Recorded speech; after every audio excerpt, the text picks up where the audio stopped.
Libre-échange de 9 à 10 heures sur RCN 90.7. Chères auditrices, chers auditeurs, bonjour. En direct sur RCN 90.7, l'émission Libre-Échange. Aujourd'hui, je reçois le docteur Aubrège avec un grand plaisir, car comme je vous avais promis au cours de notre nouvelle année 2013, on va voyager beaucoup. Aujourd'hui, on va partir sur le Bénin, mais aussi sur le Mali, parce que je reçois également mademoiselle Assita, je dis pas de bêtises, elle m'a repris 2 fois là, Touré, qui est d'origine du Mali. Le Mali qui fait partie de l'actualité. Docteur Alain Aubrège, vous menez une action, je veux dire, d'intérêt général des collectivités et notamment dans un pays qui s'appelle le Bénin. Est-ce que, au travers d'une association, donc votre association, elle s'appelle l'association Gamia. Gamia. Qu'est-ce que ça veut dire, Gamia ? Oui, alors l'association Gamia, effectivement, le nom de l'association ne donne pas son objet. L'association Gamia, c'est une association qui s'occupe de la promotion de la santé auprès des populations africaines. Il se trouve que nous intervenons pour l'instant uniquement au Bénin, mais pourquoi pas un jour dans d'autres pays d'Afrique.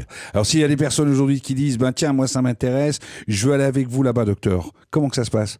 Eh bien, il faut qu'ils prennent contact avec nous, bien sûr, qu'on les rencontre, parce que pour leur expliquer ce qu'on fait, voir ce qu'ils attendent, et comment voir si ça les intéresse.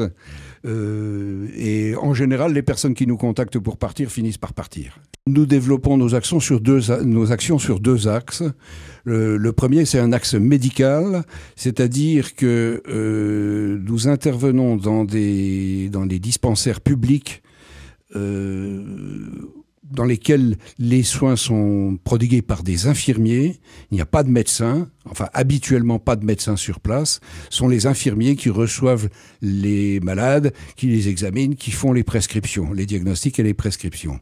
Nous intervenons donc dans ces dispensaires aux côtés des infirmiers pour les aider à améliorer leurs compétences selon leurs besoins, à améliorer leur diagnostic et à améliorer leurs prescriptions. Effectivement, au Mali, on a des problèmes, pas seulement dans les zones rurales, mais il y a aussi des problèmes dans la capitale, parce que il faut remarquer qu'au Mali, à Bamako, on n'a que 2 grands hôpitaux.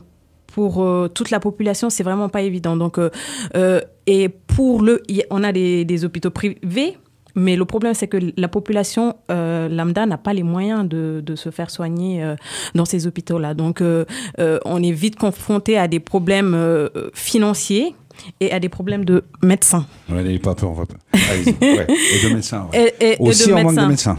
On manque de médecins parce que souvent, la prise en charge n'est pas immédiate. Il y a des gens qui arrivent avec des cas assez graves, mais il y a une attente qui est très, très longue. Nous avons une deuxième action. Alors cette action est menée par les médecins de l'association qui partent. Oui. Nous avons un deuxième axe que nous faisons ça en même temps, au cours de la même mission. D'autres personnes se chargent de former des relais communautaires qui vont dans les villages pour donner des messages de prévention des maladies les plus importantes. Nous sommes intéressés évidemment au paludisme, aux maladies comme le choléra à transmission orofécale, et nous prévoyons de nous intéresser aux maladies sexuellement transmissibles. Oui, mais c'est quelque chose d'important. Ça, c'est à la demande de nos partenaires béninois. L'objectif de notre association, c'est pas d'apporter sur place du matériel ou des médicaments, parce que c'est très louable de le faire. Mais expliquez les raisons. Quand on apporte des médicaments, par exemple, on les apporte, on les donne, même si on sait comment ils sont utilisés. Une fois qu'il n'y en a plus, il n'y en a plus. Oui.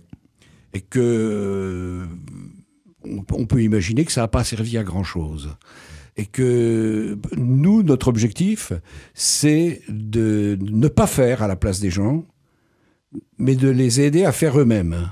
Ça, c'est un peu, je vais dire, comme a dit Confucius, je pêche pour toi, je te nourris un jour, je t'apprends à pêcher, je te nourris à vie. Le but, c'est de les accompagner les aisés, mais pas se substituer à eux. Vous n'avez pas lu le premier bulletin de notre association, la phrase de Confucius était dedans. Voilà. Je ne dirais pas que c'est exactement pareil au Mali, le système de pharmaceutique, mais je sais que, comme on l'appelle chez nous communément, pharmacie parterre, c'est beaucoup développé. C'est-à-dire, les gens n'ont pas accès aux médicaments dans les pharmacies, donc du coup, ils ne se prennent pas la peine d'aller voir les médecins. Donc quand vous dites parterre, c'est au supermarché, voilà, c'est ça, pour expliquer à nos auditrices, nos auditeurs. C'est dans la rue, en fait. C'est monsieur et madame tout le monde qui s'autoproclament médecin. Et tu viens, tu lui demandes, la personne qui vend les médicaments te demande t'as quoi? J'ai mal à la tête, j'ai des courbatures. C'est elle qui dit quel médicament te procurer. C'est un fléau actuellement parce que le sida, il y en a au Mali.